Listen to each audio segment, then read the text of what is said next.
IPL 2025లో ధోనీని Chennai టీంలో ఆడనివ్వకుండా SRH team owner అయినటువంటి కావ్య మారన్ అడ్డుపడుతోంది.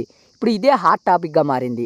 అసలు ఏం జరిగిందని తెలుసుకునే ముందు మా ఛానల్ని మీరు ఫస్ట్ టైం చూస్తుంటే సబ్స్క్రైబ్ చేయండి. వీడియో నచ్చితే లైక్ చేయండి. ఇక మ్యాటర్లోకి వెళ్ళాము అనంటే గాన ధోనీని చెన్నై టీం ఏమని చెప్తా ఉందంటే వాళ్ళ ఓనర్స్ ఒక అన్క్యాప్డ్ ప్లేయర్గా వదిలేస్తాము, తర్వాత మేము రీటైన్ చేసుకుంటాము అతన్ని అని రిక్వెస్ట్గా బీసీసీఐని అడిగిందనమాట. మా రిక్వెస్ట్ని మీరు అంగీకరించండి అని చెప్పేసి. కాకపోతే కావ్య మారన్ మాత్రం దీనికి అడ్డుపడుతుంది. దీనికి గల కారణాలు చూసాము అనంటే ఏ ప్లేయర్ అయినా 2008 నుంచి 2021 వరకు ఇంటర్నేషనల్ క్రికెట్కి రిటైర్మెంట్ ప్రకటించి 5 ఇయర్స్ పాటు దూరంగా ఉంటే అతన్ని అన్క్యాప్డ్ ప్లేయర్గా అయితే పెట్టేవాళ్ళు అనమాట. సో రీసెంట్గా దీన్నైతే తీసేయడం జరిగింది ఈ రూల్ని.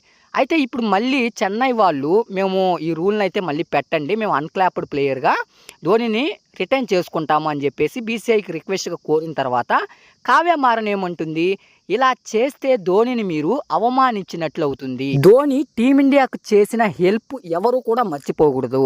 అతను సారథ్యంలో ఉన్నటువంటి టీమిండియా 2 ప్రపంచ కప్పులు అనేది గెలవడం జరిగింది. అటువంటి ప్లేయర్ని అన్క్యాప్డ్ ప్లేయర్గా పెట్టడం ద్వారా అతను తక్కువ చేసినట్టు అవుతుంది.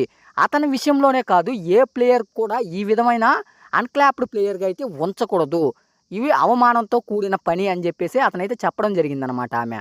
సో దీని గురించి మరి బీసీసీఐ ఏ విధంగా ఆలోచిస్తుందో, అంటే అన్క్యాప్డ్ ప్లేయర్ లిస్ట్లో చేర్చుతుందా లేదంటే చేర్చదా మరి చూడాల్సి ఉంటుంది. అసలు చెన్నై టీం ధోనీని అన్క్యాప్డ్ ప్లేయర్గా ఎందుకు వదిలేయాలనుకుంటుంది? దీనికి మెయిన్ కారణం చూసాము అని అంటే గాన అతన్ని క్యాప్డ్ ప్లేయర్గా కానీ టీంలోకి తీసుకుంటే ఫ్యూచర్ ఉన్న ప్లేయర్స్ని యాక్షన్లో వదిలేయాల్సి వస్తుంది. అందువల్ల మేము ధోనీని అన్క్యాప్డ్ ప్లేయర్గా వదిలేసి మళ్ళీ మేమే రిటైన్ చేసుకుంటాం. ఈ కారణం వల్లనే ఎంఎస్ ధోనీని అన్క్యాప్డ్ లిస్ట్లో పెట్టాం, కానీ అతన్ని అవమానించాలని అయితే కాదు అని చెప్పి ఆ టీం చెప్పడం జరిగింది. ఈ అన్క్యాప్డ్ లిస్ట్లో చూసాము అనంటే చాలామంది యంగ్ ప్లేయర్స్ ఉంటారనమాట. అంటే వాళ్ళు ఎక్కువగా ఫెయిల్ అవుతూ అవకాశాలు ఇచ్చినా కూడా అలాంటి ప్లేయర్స్ అయితే ఈ లిస్ట్లో ఉంటారు. సో మొత్తానికి వీడియో ఇదండి. కావ్య మారన్ ధోనీని అన్క్యాప్డ్ ప్లేయర్గా వదలడం వల్ల ఆమె చేసిన కామెంట్స్ కరెక్టా కాదా మీరైతే కామెంట్ రూపంలో తెలియజేయండి, నేను కూడా తెలుసుకుంటాను. వీడియో నచ్చితే లైక్ చేయండి. ఛానల్ ఫస్ట్ టైం చూస్తుంటే సబ్స్క్రైబ్ చేయండి.